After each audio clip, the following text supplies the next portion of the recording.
Assalamualaikum warahmatullahi wabarakatuh. Selamat datang kembali di channel Pen in Fashion, channel yang menyuguhkan video cerita bergambar seputar misteri. Simak terus video dari kami.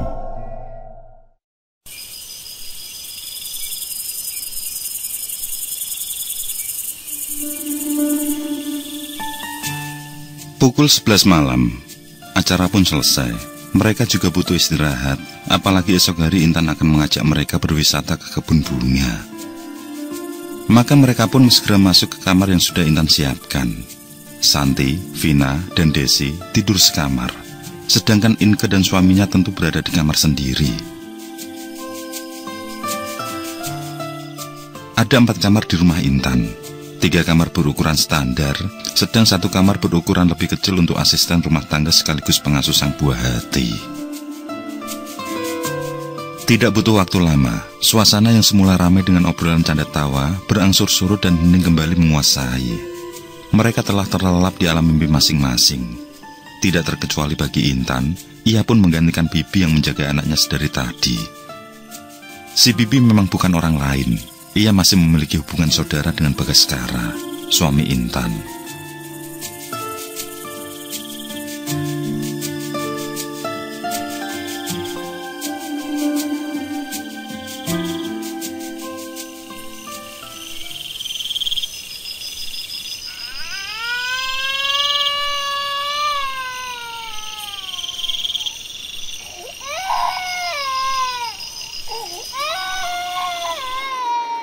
Tidak seperti biasanya, malam itu Ivan sebentar-sebentar terbangun.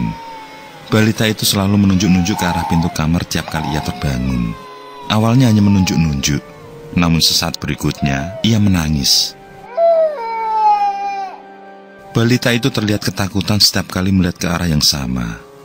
Ibunya belum sadar dengan tingkah si anak yang tidak seperti biasanya itu. Dengan lembut, Intan kembali mengelus rambut putranya, menepuk-nepuk pantat balita lucu itu. Ivan pun segera tertidur kembali.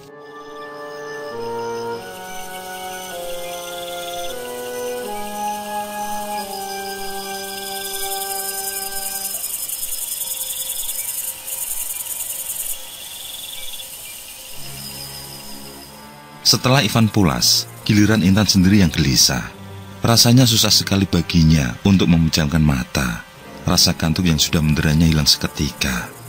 Intan tetap terjaga, apalagi kembali ia mencium aroma-aroma tidak sedap seperti yang ia bau tadi sore.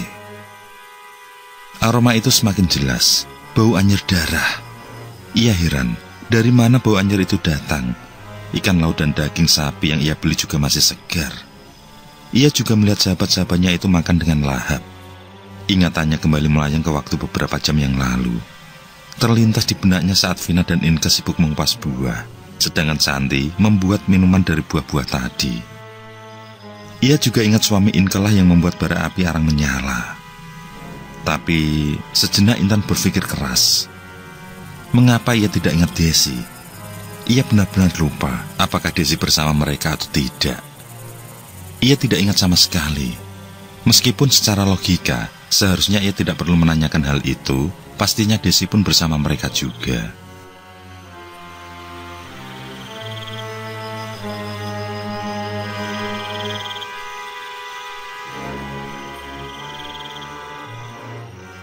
Intan menepuk jidahnya sendiri saat melihat baterai ponselnya hampir habis. Semenjak menghubungi suaminya tadi, ia memang belum menyentuh ponselnya sama sekali. Sengaja ia tidak membawa ponselnya, demi mengobrol dan melepas rindu bersama sahabat-sahabatnya yang lebih penting saat ini.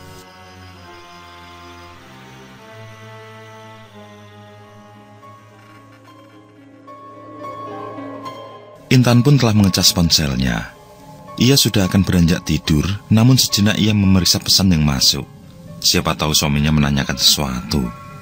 Benar saja, suaminya menanyakan apakah reuni berjalan baik. Ia juga menanyakan Ivan, menanyakan ini itu. Intan menjawab semua pertanyaan itu, tapi rupanya suami sudah terlelap, karena pesannya tidak ada balasan. Kemudian Intan pun memeriksa pesan-pesan dari grupnya. Baik itu grup sekolah dasar dulu, grup sekolah menengah, grup ini itu yang memang sering kali hanya seperti koran saja baginya.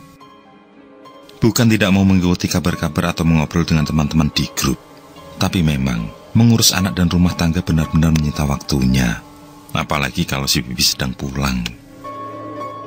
Tapi malam itu sungguh berbeda. Entah mengapa Intan sangat tertarik dengan ucapan innalillahi di grup kuliahnya. Siapa yang meninggal? Ia pun menggulir pesan-pesan itu ke atas. Hingga pada sebuah pesan, matanya terbelalak.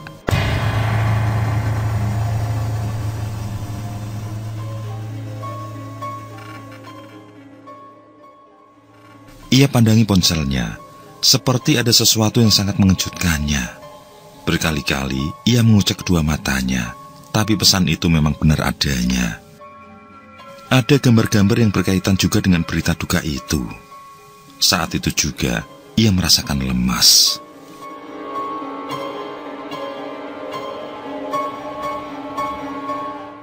Di pesan grup itu diberitakan bahwa sore hari sekitar pukul 4, telah terjadi sebuah kecelakaan antara sebuah city car dan bus pariwisata. Info yang beredar menyebutkan kecelakaan itu bermula ketika sebuah city car yang melaju kencang bermaksud mendahului sebuah truk box. Naas, pengemudi city car itu kurang memperhitungkan jarak dengan kendaraan di depannya. Sopir bis pariwisata tentu saja tidak bisa berbuat apa-apa selain menginjak rem dalam-dalam sebisanya.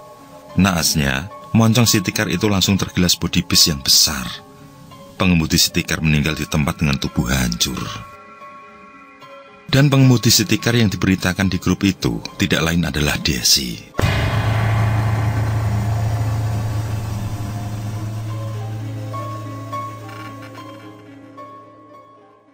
Tapi Intan masih mencoba mencari tahu siapa Desi yang dimaksud. Ia ingat ada 3 Desi semasa berkuliah dulu, yakni Desi yang sekarang tidur di rumahnya, lalu Desi Karate yang seorang atlet, dan Desi Keriting yang kabarnya tinggal di luar Jawa. Andai itu memang Desi yang di rumahnya, lalu siapa yang datang kalau Desi memang sudah meninggal? Intan tidak percaya berita tersebut dengan begitu saja. Ia pun kembali menggulir-gulir pesan di grup itu. Intan pun berpikir kalau benar yang meninggal itu Desi jelas tidak mungkin. Soalnya baik Santi, Vina, dan Inke juga berada di grup itu. Sedari tadi mereka tidak lupa membawa ponsel masing-masing. Mana mungkin berita itu bisa mereka lewatkan. Tapi entah kenapa, seketika itu Intan merasakan sebuah perasaan yang teramat ngeri baginya. Ia teringat pagar halaman yang terbuka dengan sendirinya. Ia juga ingat bau anyir yang sempat menyelinap di hidungnya. Ia ingat bagaimana Ivan menunjuk-nunjuk padahal ia sendiri tidak melihat apapun. Bulu tengkuk Intan langsung merinding. Hanya ada satu cara untuk membuktikan apakah berita itu benar. Ia akan masuk ke kamar di mana Santi, Vina, dan Desi beristirahat. Kalau Desi ada di sana, berarti berita itu bohong. Semakin penasaran dengan berbagai pikiran berkecamuk di kepalanya, ibu muda itu kembali menggulir-gulir pesan.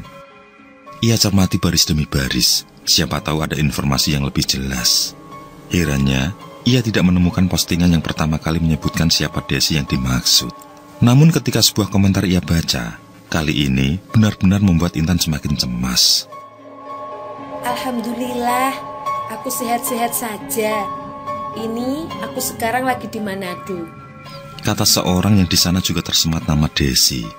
Berarti itu Desi Keriting yang memang tinggal di luar Jawa.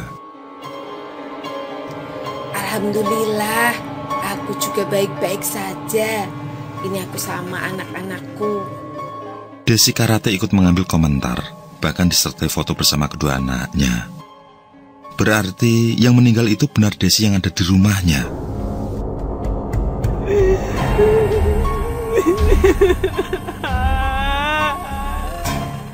Didera rasa sedih, takut, dan segala rasa bercampur aduk menjadi satu.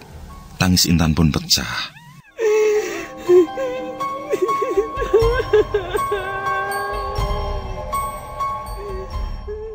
Tanpa pikir panjang, ia berlari keluar kamar dan menghambur ke dalam kamar yang ditempati Santi bertiga.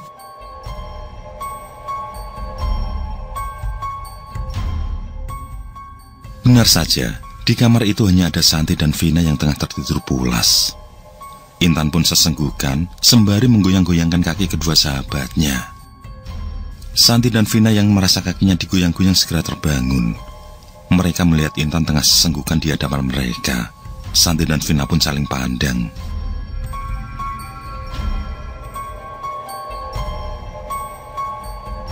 Tan, ada apa?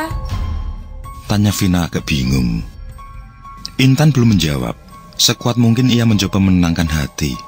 Kedua sahabatnya pun mengelus-elus punggung Intan. Mereka belum menyadari apa yang terjadi. Hingga sekian detik kemudian, Intan menjawab singkat tentang kematian Desi. Lalu tangisannya kembali pecah.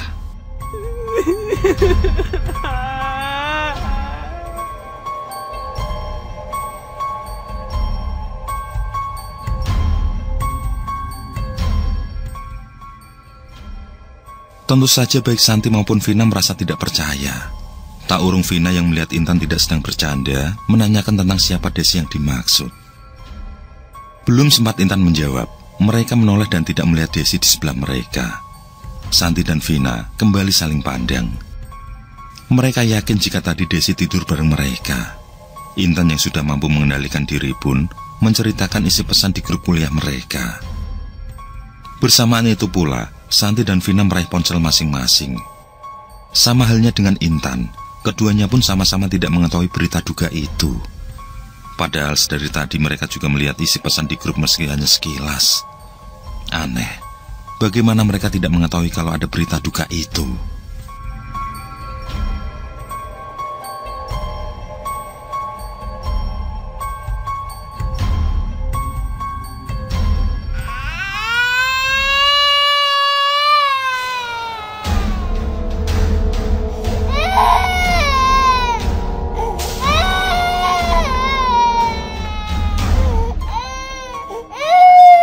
Berbarengan dengan itu, bertiga secara bersamaan mendengar suara Ivan menangis. Tanpa dikomando, mereka pun berhamburan menuju kamar Intan. Rupanya Intan sudah dalam posisi duduk sambil menunjuk-nunjuk. Kali ini, telunjuknya mengarah ke sudut kamar.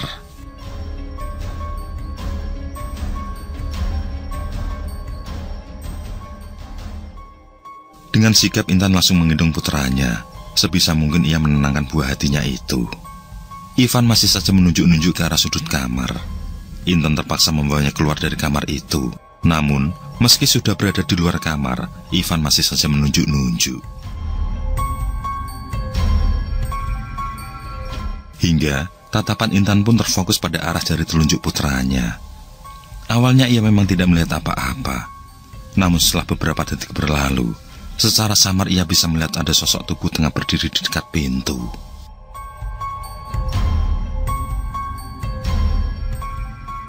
Sosok itu sudah tidak berbentuk lagi, benar-benar seperti daging dicacah. Muka dan badannya hancur, ususnya terburai. Tapi Intan tetap mengenali tubuh itu, yang tidak lain adalah sosok tubuh Desi.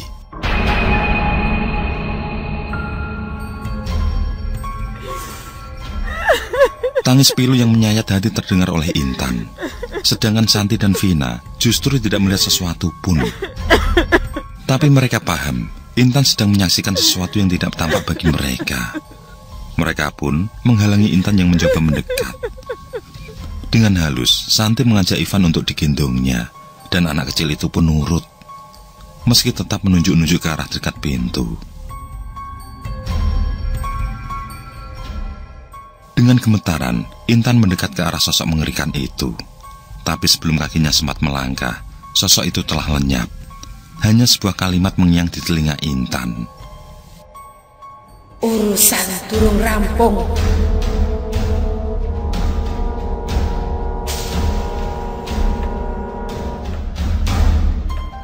Santi dan Vina tergopoh saat melihat Intan jatuh terkulai. Karuan saja mereka panik dan menjerit-jerit gaduh. Dari dalam kamar, Inke dan suaminya yang sebenarnya sudah terlelap terkejut saat mendengar suara gaduh di luar kamar. Mereka mengira ada rampok yang menyatroni rumah Intan.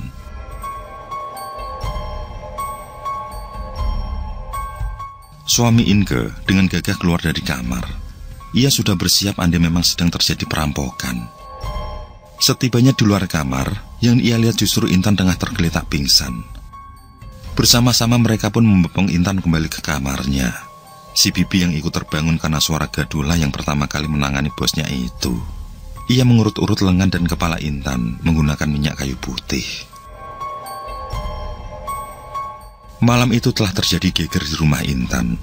Desi yang turut serta dalam reuni itu ternyata telah meninggal karena kecelakaan beberapa jam sebelumnya. Panas saja mereka seperti melihat sesuatu keanehan dari seorang Desi. Termasuk pula kedatangannya yang tidak ada seorang pun tahu. Tiba-tiba saja sudah berada di halaman. Belum lagi Intan yang sempat mencium aroma anyir. Di sisi Intan yang masih belum sadarkan diri, mereka saling menguatkan satu sama lain.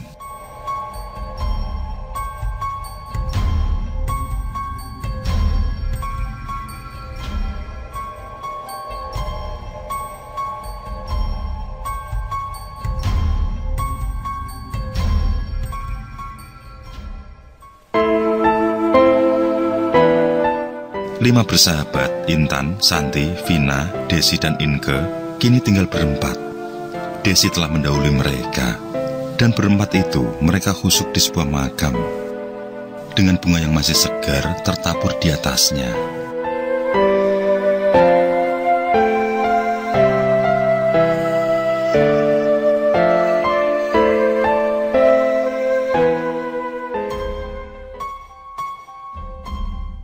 Selesai berdoa mereka hendak berpamitan. Namun tepat saat Intan berpaling ke sebuah pohon yang tumbuh di makam itu, ia melihat Desi tengah berdiri tegak. Mungkin jarak mereka hanya sekitar 6 meteran. Intan melihat Desi dengan sorot mata yang tajam, menyiratkan sebuah amarah dan kebencian.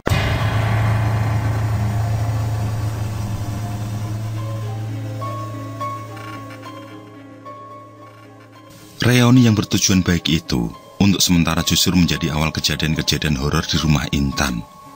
Sudah 3 hari semenjak reuni itu, Ivan tidak lagi bisa tidur nyenyak bila malam telah menjelang. Ia selalu terbangun tanpa sebab, lalu menangis sejadi-jadinya. Sementara itu, si Bibi sering melihat sekelebatan orang. Padahal ketika dicari, orang itu tidak ada. Awalnya ia mengira Intan, tapi sungguh terkejutnya ia ketika menyadari bahwa bosnya itu sedang tidak ada di rumah.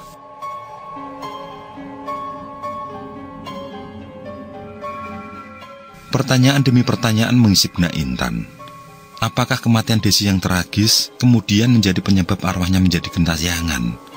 Atau itu hanya jin korin? Atau ada sebab lain yang belum Desi tuntaskan pada Intan dan suaminya? Urusan durung rampung, urusan belum selesai. Apa maksudnya?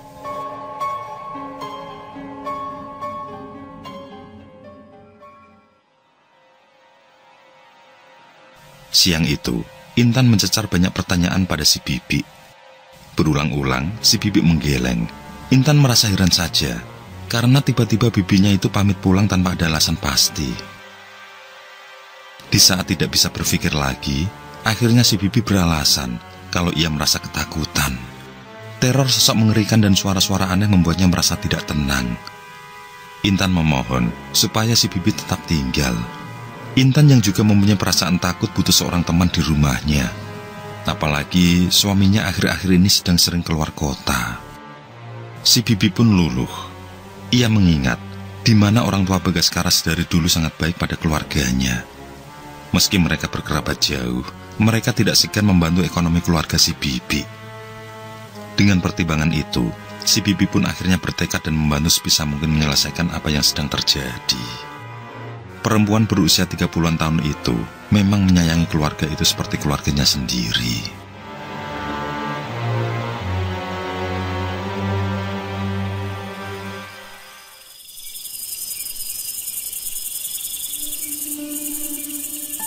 Bagaskaras sekeluarga sudah terlelap malam itu.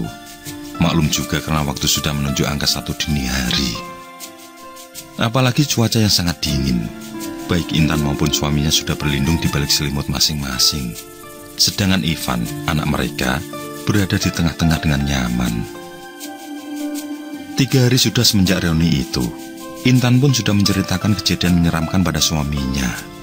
Bagaskara hanya memanggut-manggut saja.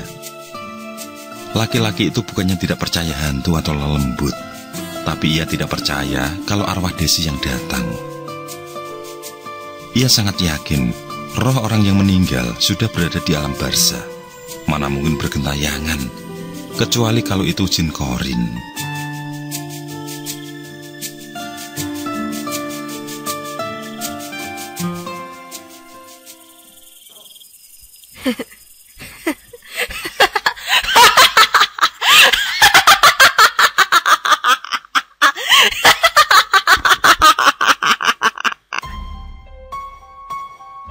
Terdengar suara tawa dari ruang tengah. Suara itu semula hanya liris saja, namun disusul suara-suara lain yang volumenya semakin keras.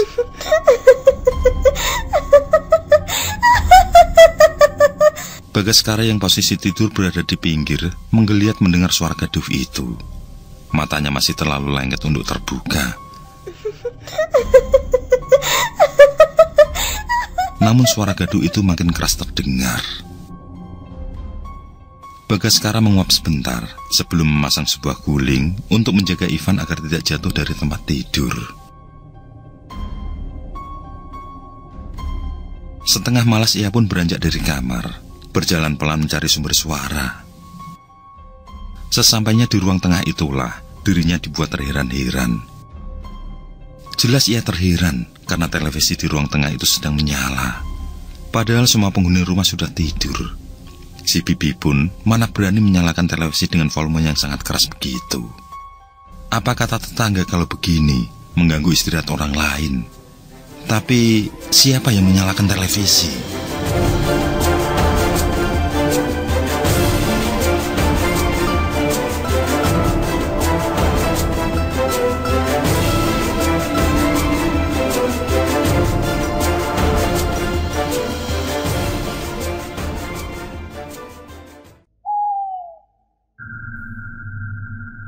Oke, terima kasih. Semoga kawan-kawan terhibur dan untuk ke depan, semoga channel ini bisa lebih baik lagi. Akhirul kalam, wassalamualaikum warahmatullahi wabarakatuh.